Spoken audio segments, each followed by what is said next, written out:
እማማ ለሶስት ቀናት ተርበናል። ጥቂት ምግብ ሊሰጡን ይችላሉ? አዎ ልጆቼ፣ ዛሬም ነገም ሁል ጊዜም እሰጣችኋለሁ።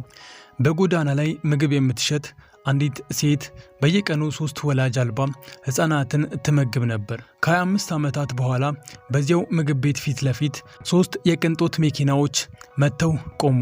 ከመኪናው የወረዱት 3 ሀብታም ሰዎች የዚች ደካማ አሮጊት እግር ስመው ሕይወቷን ቀየሩ። የዚህን ልብ የሚነካ ታሪክ እውነትን ለማወቅ እስከ መጨረሻው መከታተላችሁን እንዳትረሱ። ቪዲዮን ከመጀመራችሁ በፊት ላይክ ያድርጉ፣ እንዲሁም ሀሳብ አስተያየታችሁን እናም ይህንን ቪዲዮ ከየት ሆናችሁ እንደምትመለከቱት ኮሜንት ላይ አስቀምጡልኝ። ወደ ታሪካችን እንገባለን። የራዳና የአሪሽ ሕይወት በሻንቲፖር ጠባብ ጎዳናዎች መካከል አንዲት ትንሽ ቤት ነበረች። የራዳና የአሪሽ መኖሪያ ቤትም ነበረች። ለራዳ ያቺ ቤት ከጡብና ከድንጋይ የተሰራች ሕንፃ ብቻ ሳይሆን የህልሟም መቅደስ ነበረች። አሪሽ በአንድ የግል መስሪያ ቤት ውስጥ ተራ ጸሐፊ ነበረ። ጸባዩ በጣም ትሁት እና ለስላሳ ነበረ። ትዳር ከመሰረቱ 5 ዓመታት አልፏሉ። በዚህ 5 ዓመታት ውስጥ ፍቅር ቢኖርም በቤቱ ግቢ ውስጥ ግን እያንዳንዱ ባለትዳር የሚመኘው የሕፃን ለቅሶ ድምፅ አይሰማም ነበር። ራዳ ብዙ ጊዜ ምሽት ላይ በመስተዋት በኩል የጎረቤት ልጆች ሲጫወቱ ታይ ነበር። በዝምታም ባዶ የሆነዋን ሆዷን ትነካ ነበር። በዓይኖቿ ውስጥ ከዓለም የምትደብቀው ትልቅ ሐዘን ይታይ ነበር። ይህንን ሐዘን ይበልጥ የሚያከፋው ደግሞ አማቷ ሳቪትር ዴቭ ነበሩ። ሳቪትር ዴቭ እንደ ቋጥኝ ጠንካራና ክፉ ነበሩ። ራዳ በየቀኑ የእርሷን መሬት ትታገስ ነበር።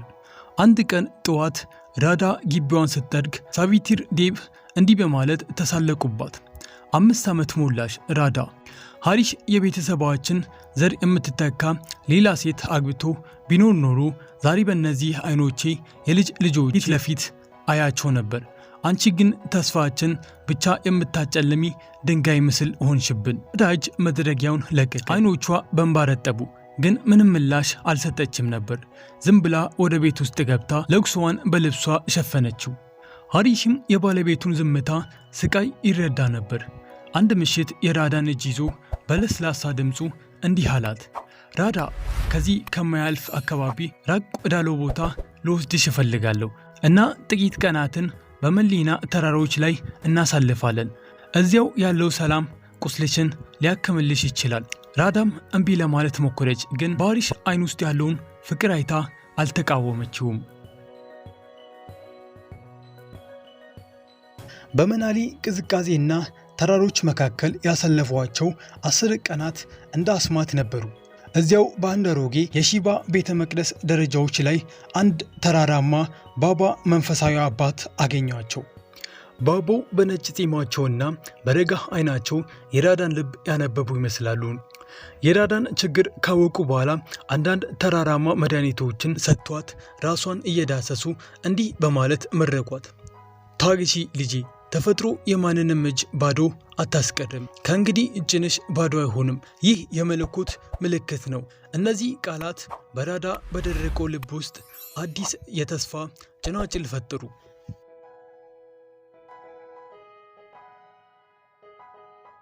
ከመናሊ ከተመለሱ በኋላ የራዳ ሁኔታ መቀያየር ጀመረ።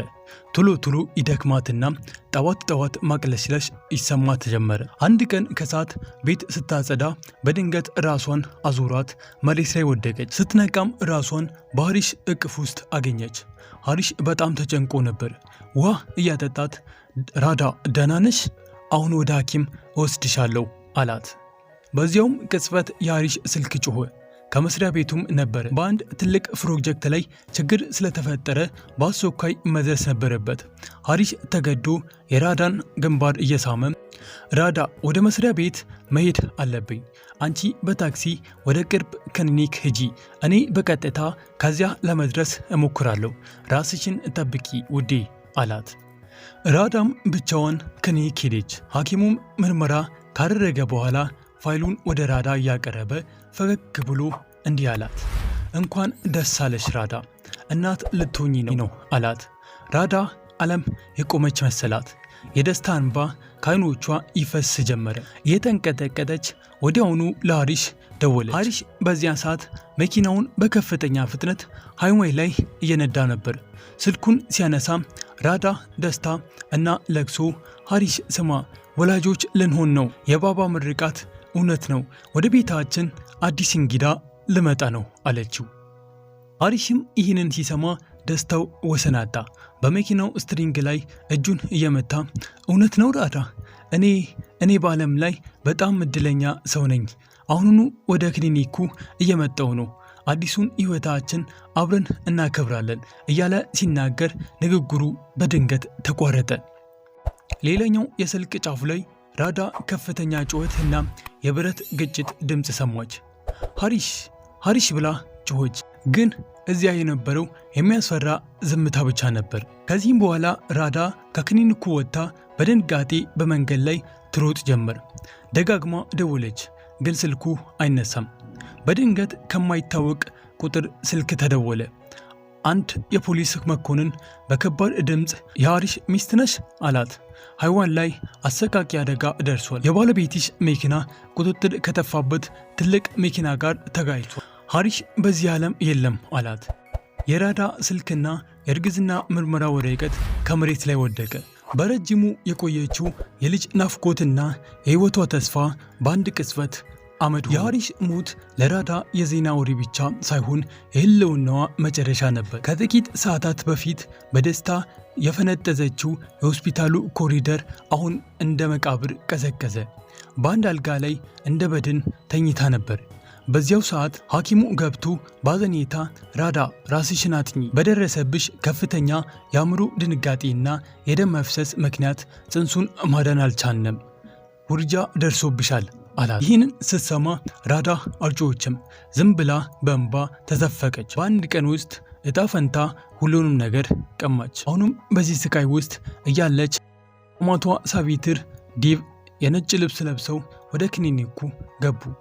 በዓይኖቻቸው ውስጥ የልጃቸው ማጣት ሐዘን ቢኖርም ለራዳ ያላቸው ጥላቻ ግን ይበልጥ በረታ። ወደ አልጋው ተጠግቶ በጣት እየጠቆሙ እንዲህ ብለው ጮኹ፣ አየሽ፣ እርግማንሽ ያመጣውን ወጣቱን ልጄን በላሽው። ያን ቀን ይቺ ልጅ ለቤታችን ጥፋት ናት ብዬ ነግሬው ነበር። አንቺ እድለቢስ ነች፣ የቤታችን ደስታ የበላሽው። ራዳም እየተንቀጠቀጠች የማማን እግር ለመያዝ ሞከረች። እማማ እንዲህ አይበሉኝ፣ እኔ እኮ ሁሉንም ነገር አጣሁኝ፣ ልጄን አጣሁኝ። የሐሪሽ የመጨረሻ ትዝታዬ ሄደ። ነገር ግን የሳቪትር ዴቭ የድንጋይ ልብ አሁንም አልራራም። እግራቸውን ወደ ኋላ ስበው ምን አይነት ልጅ! እሱ እኮ የቤታችን ብርሃን ነበረ። አንቺ ግን ሳያድግ አጠፋሽው። በአንቺ ምክንያት ልጄ ሞተ። በአንቺ ኃጢአት ሕፃኑም ሞተ። ከእንግዲህ ወዲህ እዚህ አታስመሲ። የሐሪሽን ሀብት ልትወስጂ እንደምትፈልጊ አውቃለሁ፣ ግን አታገኘውም። የዚህ ቤት በር ላንቺ ለዘላለም ተዘግቷል አሏት። ራዳ ደነገጠች። እናት ያለቻቸው ሰው በዚህ ሁኔታ ወደ መንገድ ሊጥሏት መዘጋጀታቸውን ማመን አቃታት። ሳቪትር ዴቭ እየገፈተሩ ውጪ ከዚህ ቤት፣ በዚች እርጉም ፊትሽ የትም ሄደሽ እረፊ እንጂ እኔ ፊት ዳግመኛ እንዳትመጪ ብለው አባረሯት። ከ3 ቀን በኋላ ከሆስፒታል ስትወጣ ራዳ የምትጠለልበት ቤት አልነበራትም። ወላጆቿ ከዓመታት በፊት ሞተዋል። የአማቷ ቤተሰቦች ደግሞ አባረዋታል። በአንድ ትንሽ ሻንጣ በሆስፒታሉ በር ላይ ቆመች። ፀሐይ ፊቷን ያቃጥላት ነበር። በእሷ ግን የበረዶ ዝምታ ሰፍኖ ነበር። በኪሷ ውስጥ ሐሪሽ ለአደጋ ጊዜ እንድትሆን የሰጣት ትንሽ ገንዘብ አገኘች። ከዚያም ገንዘቦቿን ደረቷ ላይ አድርጋ በመንገድ ዳር ተቀምጣ ስቅስቅ ብላ አለቀሰች። አሁን ወዴት እሄዳለሁ? ሐሪሽ፣ በእርግጥ ፍቅሬ ላንተ ሞት ነውን? ብላ ጠየቀች። ጊዜው አለፈ። ራዳ በባቡር ጣቢያ አቅራቢያ ባለችው ጠባብና ቆሻሻ መንደር ውስጥ መጠጊያ አገኘች። ራዳ ሐሪሽ ምግቧን እየበላ ራዳ እጆችሽ የምግብ አምላክ ያደሩባቸው ናቸው ይላት የነበረውን ትዝታ የቀራትን ጌጣጌጥ ሽጣ የቆየ የእንጨት ጋሪ ገዛች። በመንገድ ዳር የዳር ማዕድ የሚባል ትንሽ ሰሌዳ ሰቀለች። ከዚያም ምግብ መሸጥ በዚያው ቦታ ጀመረች። አንድ ምሽት ፀሐይ ስትጠልቅ ራዳ ጋሪዋን እየሰበሰበች እያለ በመንገድ ማዶ በአንድ ትልቅ ዛፍ ስር ሶስት ትናንሽ ልጆች ተቃቅፈው ተቀምጠው አየች። ሶስቱም መንትያዎች ነበሩ። አይኖቻቸው የራዳን ልብ ሰበሩ። የተቀደደ ልብሳቸው እና በቆሻሻ የተለወጠው ፊታቸው የድህነታቸውን ታሪክ ይናገራል። ራዳም እነሱን ጠራች። እየሮጡ ወደ እሷ መጡ። ልጆቼ እዚህ ምን ታደርጋላችሁ ብላ ጠየቀቻቸው። ቤተሰቦቻችሁ የት አሉ ብላ ጠየቀች። በተጨማሪ አንደኛው እናታችን ሞታ አባታችን ደግሞ ጥሎን ሄደ ሲል ነገራት። ለ3 ቀን ከቆሻሻ ውስጥ ምግብ ስንፈልግ ነበር ብሏት ለራዳ ነገሯት። ራዳ ልቧ ተሰበረ። ያጣችውን ልጇን አሰበች። ወዲያውኑ ምድጃውን አስቀመጠች። አንድ ትኩስ እንጀራም ሰጠች። ልጆቹ እንደ ተራቡ ተኩላዎች ምግብ ላይ ወደቁ። ሲበሉም እያየች የእናት ፍቅር በእንባዋ ፈሰሰ። ሲጠግቡ ትንሹም ልጅ ነገም ምግብ እናገኛለን ብሎ ጠየቃት። ራዳ ሶስቱንም እቅፍ አድርጋ አዎ ልጆቼ በየቀኑ እዚህ ኑ፣ እኔ በሕይወት እስካለሁ ድረስ እናንተ ተርባችሁ አታድሩም ብላ ቃል ገባች። በዚያውን ቅጽበት የሐሪሽ ያልተፈጸመ ህልምና የጠፋው ልጅ በእነዚህ 3 ሕፃናት መልስ ተመለሰላት። ስማቸውንም ሱራጅ፣ አካሽ እና ፓዋን አለቻቸው። 15 ዓመታትም አለፈ። ራዳ አረጀች። ፊቷ ላይ የሥራና የዕድሜ መጫጫን ይታይባታል። እጆቿ በምድጃ እሳት ጠንክረዋሉ። ነገር ግን ራዳ ማድ እዚያው አካባቢ ምልክትና የሺዎች ደካሞች ተስፋ ሆኗል። ሱራጅ፣ አካሽ እና ፓዋን አሁን ልጆች አይደሉም፣ ጎልማሳዎች ሆነዋል። ራዳ የራሷን ረሃብና እንቅልፍ መስዋዕት አድርጋ በትላልቅ ኮሌጆች አስተምራቸዋለች። ሱራጅ ኢንጂነሪንግ፣ አካሽ ደግሞ ጠበቃ፣ ፓዋን ደግሞ ነጋዴ ለመሆን በቁ። ነገር ግን በዚህ ደስታ ላይ ዳግም ጥቁር ደመና አጠላ። ያ የቀድሞ ባለሀብት ሐሪሽ ከሞተ በኋላ ራዳን ያባረራት ክፉ ሰው ነበረ። አሁን የከተማዋን የሚቆጣጠር ኃይለኛ ሆኗል። እነዚህ 3 ልጆች ስኬታማ ከሆኑ ራዳ ላይ ለደረሰው ግፍ ይበቀሉኛል ብሎ ፈራ። ስለዚህም ሴራ ማሲር ጀመረ።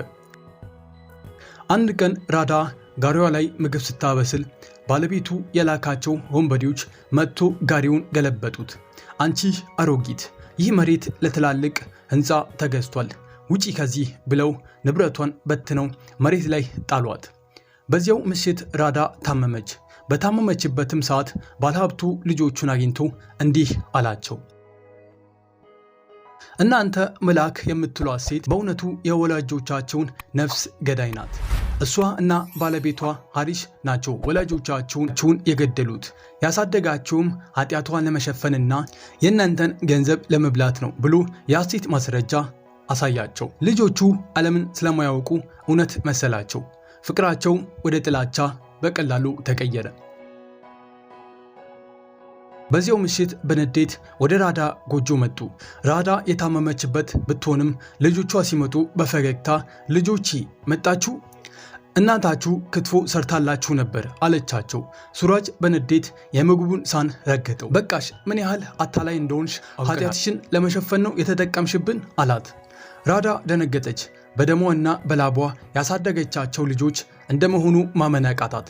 ሐሪሽም ከዚህ በኋላ ግንኙነታችን አብቅቷል፣ ዳግመኛ በዚህ እርጉም ፊትሽ እንዳታይኝ አላት። ራዳ እያለቀሰች እጃቸውን ለመያዝ ሞከረች፣ ግን ጥለዋት ወደ ጨለማ ወጡ። ፓዋንም ሲሄድ አንድ ቀን ያደረግሽውን ሁሉ የምንከፍልበት ትልቅ ሰው እንሆናለን ብሎ ነገራት። ከዚህም በኋላ ቀጣዮቹ 10 ዓመታት ለራዳ እንደ ሞት ነበሩ። ዳግመኛ ብቻዋን ቀረች። ሰውነቷ ደከመ፣ ድሃም ሆነች። ሰዎች አብዳለች ይሏት ነበር። ምክንያቱም ሁል ጊዜ ልጆቼ ጥለዋት ሄዱበት ጥግ ትመለከት ስለነበረ ነው። በመጨረሻም በከተማዊቱ ያለው ኃይለኛ ባለሀብት አሁን ሊሞት ተቃረበ። የሞት ፍርሃትም ህሊናውን ቀሰቀሰ። 3ቱን ወንድማማቾችን ጠርቶ እውነቱን ተናዘዘ። እኔ ትልቅ ውሸት ነው የነገርኳቸው። ራዳ ወላጆቻቸውን አልገደለችም። ይልቁንም እናንተ እንድትማሩ የእናትነትን መስዋዕት የከፈለች እሷ ነች። ያን መሬትና ቤት ሁሉ እኔ በድብቅ የቀማዋት አላቸው። ልጆቹ በድንጋጤ ደነዘዙ። እርጉም ብለው የተዋት ሴት ትክክለኛ ጠባቂያቸው ነበረች። ሱራጅ ማልቀስ ጀመረ። ሐሪሽ ራሱን መውቀስ፣ ፓዋን ደግሞ በንዴት ግድግዳውን መታ። ሀብትና ዝና ቢኖራቸውም በውስጣቸው ትልቅ ቁስል ተፈጠረ። በማግስቱም በዚያው አሮጌ መንደር ውስጥ ሰዎች አይተው የማያውቁ ነገር ታየ። 3 የሚያብረቀርቁ ጥቁር መኪናዎች በጭቃው መንደር አልፈው ከራዳ ጎጆ ፊት ለፊት ቆሙ። ከመኪናው የወረዱ 3 ባለስልጣን የሚመስሉ ወንዶች ነበሩ፣ ግን ፊታቸው በሐዘንና በፍረት የተሞላ ነበር። ራዳ ከጎጆዋ ውጪ በአንድ ድንጋይ ላይ ተቀምጣ ነበር። ሱራጅ እናቱን በዚያው ሁኔታ ሲያይ እየሮጠ ሄዶ ጭቃው ላይ ተንበረከከ። እማ ግደይኝ፣ እማ እኔ ወንጀለኛ ነኝ፣ በእናቴ ላይ ተጠራጠርኩ፣ ለመኖር አልበቃም እያለ እግሯ ስር አለቀሰ። አካችና ፑዋን በጭቃው ላይ ተንበርክከው ይቅርታ ጠየቁ። ራዳ በሚንቀጠቀጡ ጣቶቿ የሱራጅን ፊት ዳሰሰች። ልጆቼ፣ እኔ ገና ድሮ ነው ይቅር ያልኳችሁ፣ ግን የእናትነት ፍቅሬን ስለጠረጠራችሁ ልቤ ተሰበረ። እኔ መኪናችሁን አልፈልግም፣ የእናንተንም እምነት ነበር የፈለግኩት አለቻቸው። ልጆቿ አቅፈው ወደ መኪናው ወሰዷት። መላው መንደር እየተመለከተ የተናቀችው አሮጊት ዛሬ እንደ ንግሥት ተሸኘች። ከተማም ሲደርሱ ልጆቹ ለትልቁ ቤታቸው የራዳ መኖሪያ ቤት የሚል ስም ሰጡት። ራዳ ግን በዝምታ መቀመጥ አልፈለገችም። በእውነቱ ይቅርታ ማድረግ ከፈለጋችሁ በስሜ ወላጅ አልባ ሕፃናት ከእናታቸው የማይለዩበት የራዳ መታሰቢያ ማሳደጊያ ስሩልኝ አለቻቸው። ዛሬ ራዳ በዚህ ማሳደጊያ ውስጥ በሺዎች የሚቆጠሩ ልጆች አሉ። 3 ልጆች ደግሞ በየምሽቱ እርሷ ያበሰለቻቸውን ተራ እንጀራ ሊበሉ ይመጣሉ። የአሪሺም ፎቶ በማሳደጊያው በር ላይ ተሰቅሎ ፍቅርና እውነት መቼም አይሸነፍም እያለ ፈገግ የሚል ይመስላል። በመጨረሻም ራዳና ያሳደገቻቸው ልጆቿ በደስታ አንድ ላይ መኖር ጀመሩ። የዛሬው ታሪካችን ይህንን ይመስላል። ሐሳብ አስተያየት ካላችሁ ኮመንት ላይ አስቀምጡ። እንዲሁም ይህንን ቻናል ሳብስክራይብ ያላደረጋችሁ ሰዎች ሳብስክራይብ ማድረጋችሁ እንዳረሱ። በቀጣይ ከዚህ በተሻለ ባሪፍ ቪዲዮ እስከምንገናኝ ድረስ ሰላማችሁን ያብዛልኝ።